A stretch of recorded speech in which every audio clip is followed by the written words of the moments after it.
The room is relationships. The room is you and me and everyone in America. What are you talking about? The room is different cookie cutter from Hollywood. Yeah, man, you never know. People are very strange these days. What's going on? Welcome to The Room Minute, the podcast where we get obsessed with the cinematic classic The Room. 1 minute at a time. You have no idea what kind of trouble you're in here, do you? Why are you so hysterical? We always wanted people actually talk about it. I did not hit her. It's not true. It's bullshit. I did not hit her. I did not. Oh, hi, Mark. Oh, hi, Allison. Oh, hi, Rob. Oh, hi, listeners. We're here to talk minute 25 in which the party heats up with alcohol. We already have laughter. Hi, Allison. Hi, Sean. Hi. Oh, hi. Oh, hi. I forgot who was here. Dave. You're my favorite guest. Oh, that's good. Dave, I love your pecs.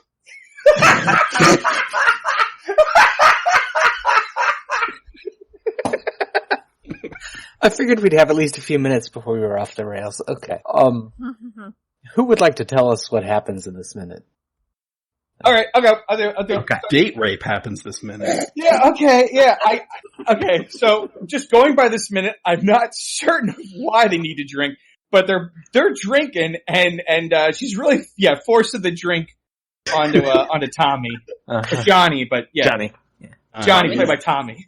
Yeah, I know. I mean, sometimes we watch these older movies and we're like, oh, it was a different time. There were different standards. But I think even in 2003, if you love me, you'll drink this was not an acceptable thing to say. No. I mean, I know this is pre-Me Too movement, but even then, this is, that's just not acceptable. I mean, I'm not a teetotaler. I'm not straight edge, but if someone doesn't want to drink, then that's good for them. You shouldn't force it. If you love me, you'll drink this.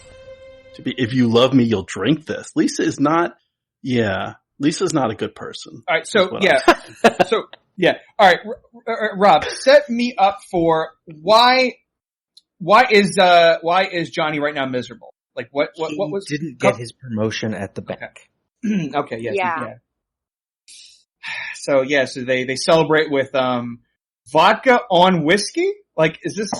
It's that's why I look at it. I see. Oh, so we start this minute and I go, oh, it's two they gotta use about maybe a finger and a half worth of scotch each, and then she's opening a vodka bottle. I'm like, wait a second, you have liquor. You have liquor right there. What are you doing, ma'am? Yeah.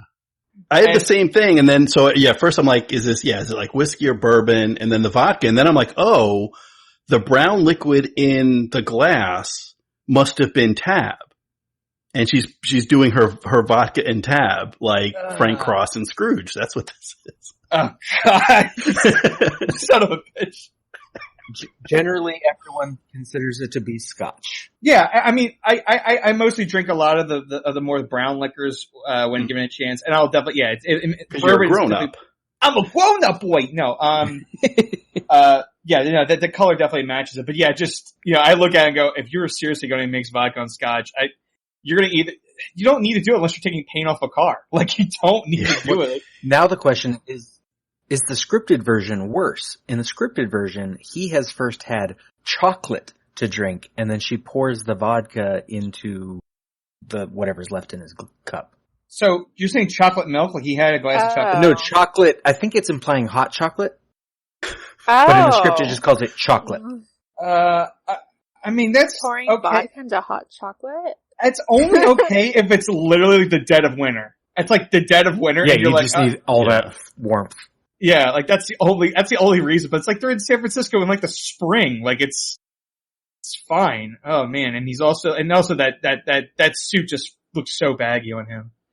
Yes. God, it looks like a trash bag with a tie. It looks just so puffy on him. There's no form. It's to hide his pecs, obviously. Duh. Yeah. I want to see those before we're ready. God, when are we going to talk about this pizza? When are we going to talk about? Thank you, Dave. Thank you. Oh my God. I mean, like, I guess I'm trying to receive, like, I'm trying to remember if we ever got a picture of the actual pizza, like, who's it from, but, I mean, that's like definitely, they sent the prop department out for like Little Caesars, clearly, cause it's just like, it's 90% bread, and then there's like a dash of, sauce and cheese on top.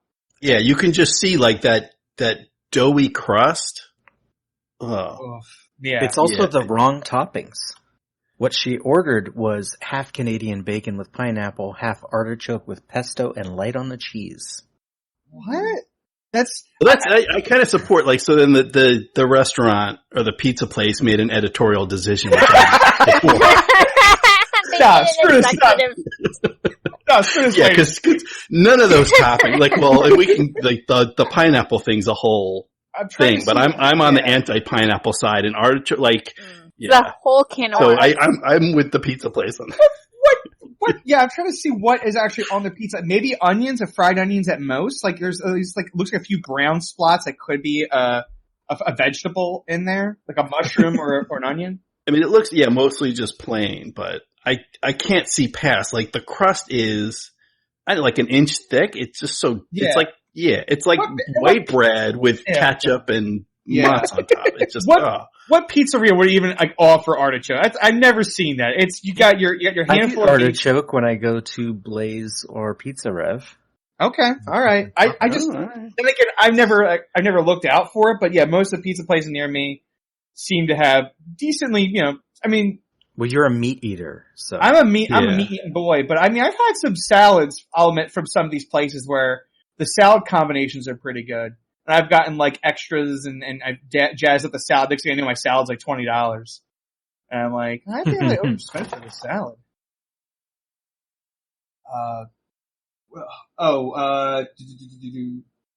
This music, that's the next my note was, cause I had this muted. I was like, there's something I wanted to talk about here. Yeah, I turned the music back up. I call this like stock mischievous music. Like, I feel like I've heard this when kids are like, they're like sneaking around in like Goosebumps or Are You Afraid of the Dark, where they're like, I heard the librarian's a monster. We gotta find out. And they sneak back in the library and it plays like, that's the music I'm getting, from this. They just went to like stockmusic.com and found mischievous. Yeah, I get the feeling the score from this movie is from like an open license, public domain background music site.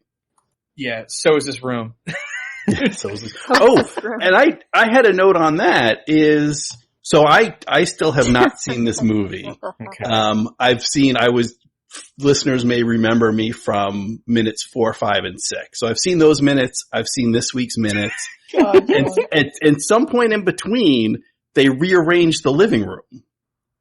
So like as we're looking at it, and Robert knows this because he's seen this a ton of times, he's laughing at me. But so the lamp that is to Johnny's left was on the other side, was next to the candles before. And then the candles are switched in terms of the one candle's kind of taller than the other. And I'm guessing someone noticed, because if you go back to like minute 4 and 5, you'll see the candles are right under the lampshade in like a very dangerous arrangement. So I'm guessing someone noticed the fire hazard that like maybe we shouldn't have these candles right under this flammable lampshade, and they move the lamp to the other side of the room. But that's, and then you don't see that a lot in movies. They put the candles near the curtains, where they should be. Yeah. Candles near the curtains. Right near the curtains, and like the wicker basket, the square basket on the floor there.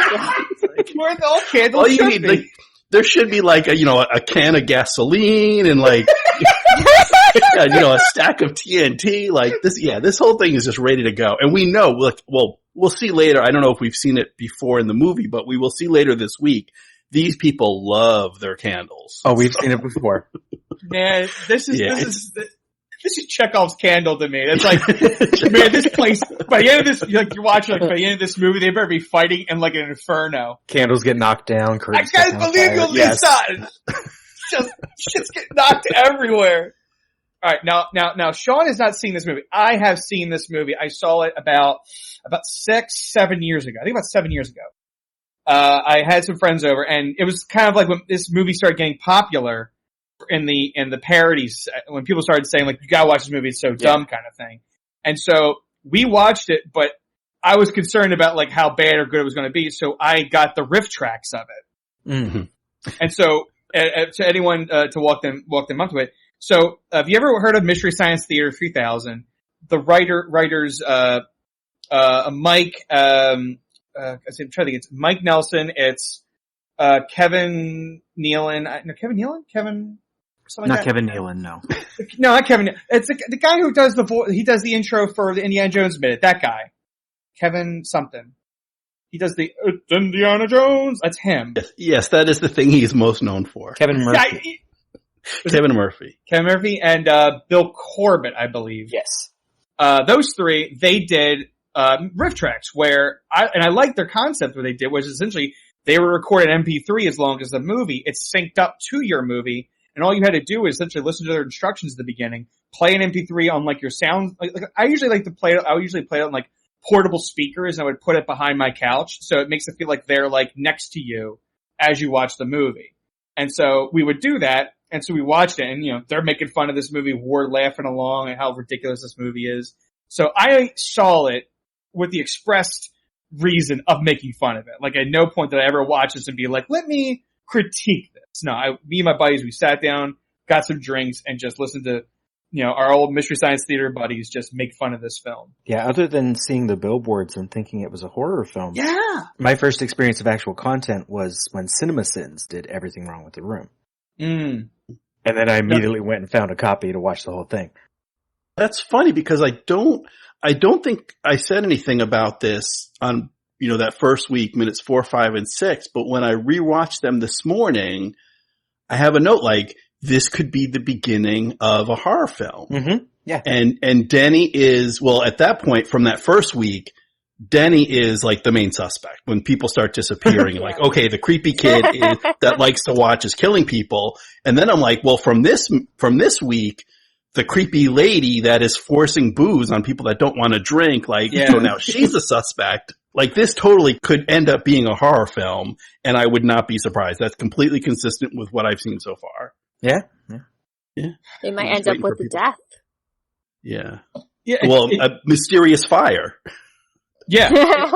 I mean, yeah, like now you sold it to me. We got it. You almost make it feel like that. Yeah, Lisa's trying to find a way to get some insurance policy from the bank out of Johnny. Like that's, you can spin it that way. With a little bit of effort, you can spin it. This is timely because just, over the past 2 nights I watched, there was a case, it's actually local, semi-local for me in Massachusetts, of a teenager, I think it was 18 or 19, kills himself, but his girlfriend is texting him. And like at one point he he rigs up a generator to pump the exhaust into his truck to kill himself with carbon monoxide poisoning. And at one point he gets out and he texts her and like, I don't feel so well. This is working. And then she's going back to him saying, oh, get back in the truck. Do it. And then there was a case of, you know, she wasn't actually there. Does that count? You know, is that murder, homicide, whatever? But I was just watching that recently. And then it kind of like, yeah, that's similar to, oh, you're depressed? Here, drink this alcohol, drink this depressant. This will make you feel much worse. Sorry, was it a movie or the news? No, that's the news. That was That's so the news. There's a documentary about a real case that actually happened. Yeah. Oh my, send that to me later. I gotta now I have to see that. Jesus. Her name is Michelle Carter. Yeah, the documentary that they showed on HBO is I Love You, Now Die, The Commonwealth versus Michelle Carter. And it's worth watching. It's really interesting because the way I describe it, it sounds like, oh, this is obviously a kind of a twisted psychopathic young woman who is responsible for killing this guy. But then naturally there's some twists and turns and mitigating factors that, you know, maybe she's as much of a victim or also a victim. Yeah. Probably not as much as the guy who's dead because she's not, but yeah, it's a really interesting documentary, but it's kind of like, you know, giving a depressed person a depressant like alcohol. Yeah. Is usually not a good thing. Going back to this could be turning into like a suspenseful horror film, and Lisa is certainly a potential suspect. That's all I'm saying. Yeah. I mean, And then he's just bold-faced lying. It is good. You're right. It tastes good. No, it's not. We know it's. Drink. Let's have some fun. This is. He doesn't normally drink alcohol, so he doesn't know. Yeah. I know. Yeah, maybe he's sober. All right. We don't know. Yeah, but if you're mixing vodka and whiskey, you don't have to lie to someone and say it tastes good. You can be like, "This tastes bad." Like, are you sure? No, if you're mixing that, it is not for the taste. It's just because you want something really strong. God, right just, now. Now, what's the rule on that? I know the liquor before beer in the clear, beer before liquor never sicker. Is there like a vodka before whiskey? Vodka saying a scotch before vodka. Super sicky. Yeah. Something that and then you rhymes. cover it up with bad pizza. Ugh. Oh, yeah. I Bad do doughy not pizza. want to be the toilet in this condo.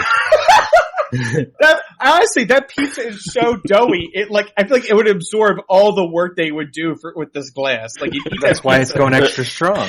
Yeah. It's just like it would absorb all the alcohol to go. I don't feel drunk. Would you eat that crappy crappy bread pizza? It tastes You like you ate a sponge with ketchup on it. Yeah, no wonder it's soaking up all the alcohol. I always want for the next few minutes. All the nonsense, blatant lies that are said in these scenes. I almost want Mari to be on the side with the results for the lie detector test. You said you like this drink. It tastes good. The results said that was a lie. He said, yeah, good fact. That was a lie. I just want Mari on that side and the crowd hooping. Now, later in the scene in the script, she tells him he's not drinking his cognac because it will taste good with the pizza. So, no, that's a whole other mix. Like I've had cognac. Cognac is like you take a teaspoon of it at the very end of the night, and you're like, and now I go to sleep. That's it. That's all you do with cognac. I don't, that and brandy. It's like you don't just drink it with a meal. Well, that's totally the after. Then you get into the horribleness of Lisa in this minute. What is she trying to get out of getting a drink? Oh man, I'm sure Jezebel's gonna have a field day with all the subtext in this scene. You're a good man. It just feels just so enabling of just like, Don't worry about those fuckers. You're a good man. Drink and let's have some fun. You're doing this. It's right, and I'm right. You're good. Drink, have fun. Ugh. Yeah, don't worry about those drinks. You're a good man. It's so just drink this. Here, take these pills. Don't worry what they are. Yeah, it's just like let it happen. Yeah, it's like just trust me. Yeah, it's just like looking at it as a bad movie, you laugh at the acting, and then you then you go, okay, well, let me step into like the scene as it's written. You go, yeah, this is uncomfortable. Like outside of bad acting, you go, this is the cat, the evil man, scary. Well, even worse, this scene should have been earlier in the script. This is one of the first scenes. So we start off with this relationship's not this is not a healthy relationship. Like they just start off not even a happy scene of them working together. It's already she's enabling him and she's putting him down a bad path. Oh man. I think this is in the script. It's like the third or fourth scene. It's really quick. So Tommy really was going through some stuff writing this. Yes. God. So this is someone's idea of a relationship. Someone thinks this is a natural interaction between two adults that are in a romantic relationship. Oh, one is depressed and the other one is forcing drugs on them. I mean, I see it as, right? I see it as someone writing this is what you write after you have the bad breakup. Yeah. Where you write it where it was just I was just a good guy trying to get my promotion, but my partner, they were the bad seed, and I was just too naive to see it. That's how I'm. Right. Well, yeah, and moving this scene later actually makes Lisa worse because at this point in the movie, she has already cheated on him. In the script, she hasn't done that yet. Oh, yeah. Lisa's the big fat evil villain. So the editing makes her even worse than the script already does. She's not that big. No, but the people in the midnight screening think that she's huge. Yes. The screen's just bigger, that's all. It's just perspective. Yeah, the screen's bigger. Well, she is given some costumes that don't make her look that great, but yeah, they make her sound so much worse. Yeah. I mean, I didn't actually type it out or write it down, but I did know in one of these minutes that like her arms are pretty stocky.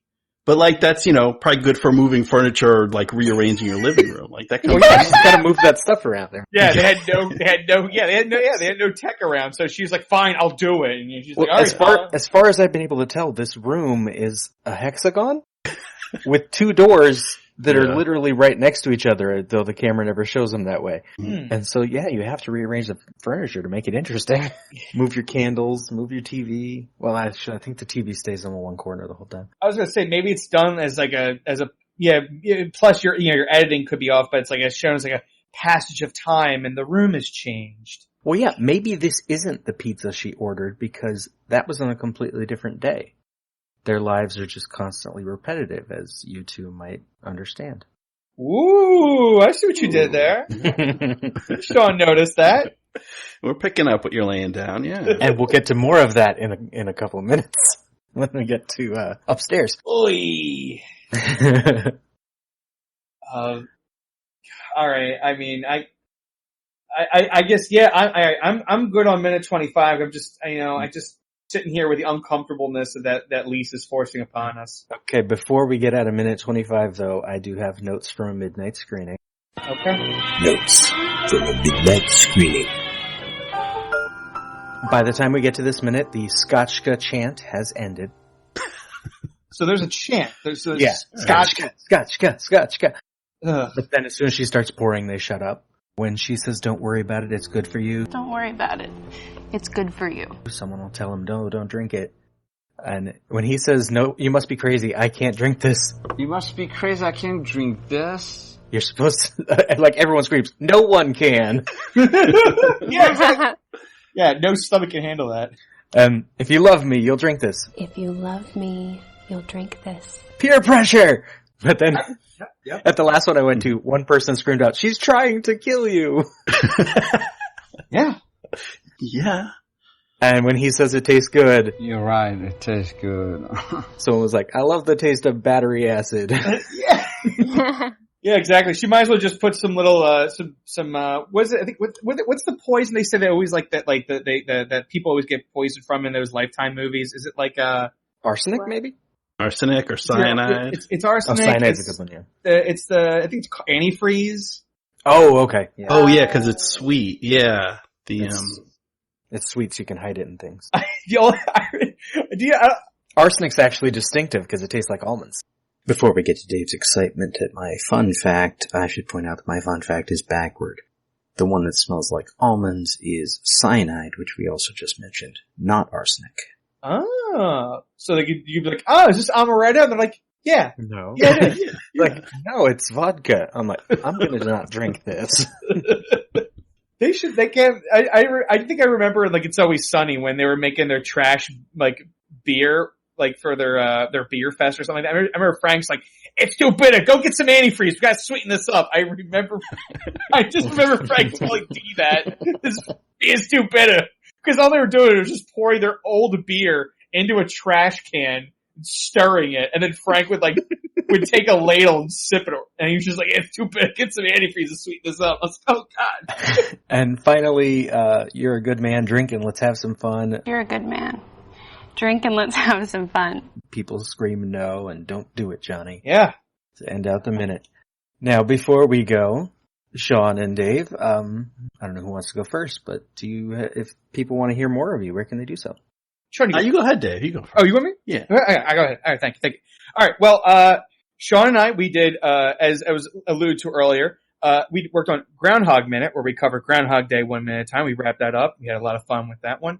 And we had Rob on for that. He had some really good philosophy if you want to do some real thinking on there. And then I'm currently still working on 5 Minutes of Mystery, where I'm covering the 1999 movie Mystery Men, and that's over at 5minutesofmystery.com. And Sean, he's working on a couple things, but he's done Spinal Tap. Mm-hmm. He's done Spinal Tap. You have 5 Minutes of Mime. You've done the Christmas Vacation Days. You've done Planes, Trains, and Automobiles. Check. Did that. Holiday. What else am I forgetting, Sean? Tell me. Scrooged. I did Scrooged by the Ghost, where we cut down the immortal tale of Charles Dickens' A Christmas Carol as interpreted by Bill Murray, one ghost at a time. And we've got some other, holiday cheer movies type coming up for this year. So folks want to kind of keep tabs on what I'm up to. Probably the best place to go is catandshawn.org. It's CAT and Sean, SEAN.org, and I kind of list all link to the Groundhog Day, the Scrooge by the Ghost, and all my podcast stuff. So there's nothing wrong when people make fun of the project, in this case, The Room. The Room Minute is a production of Lemming Drops Studio. You can find more content at lemmingdrops.com. Follow The Room Minute on all the obvious social media. If you've got any stupid comments after the show, you can leave them in your pocket on Facebook. If you like what you hear, throw us a rating and a review on your podcatcher of choice. Thank you for listening, and remember, if a lot of people loved each other, the world would be a better place to live. Leave us!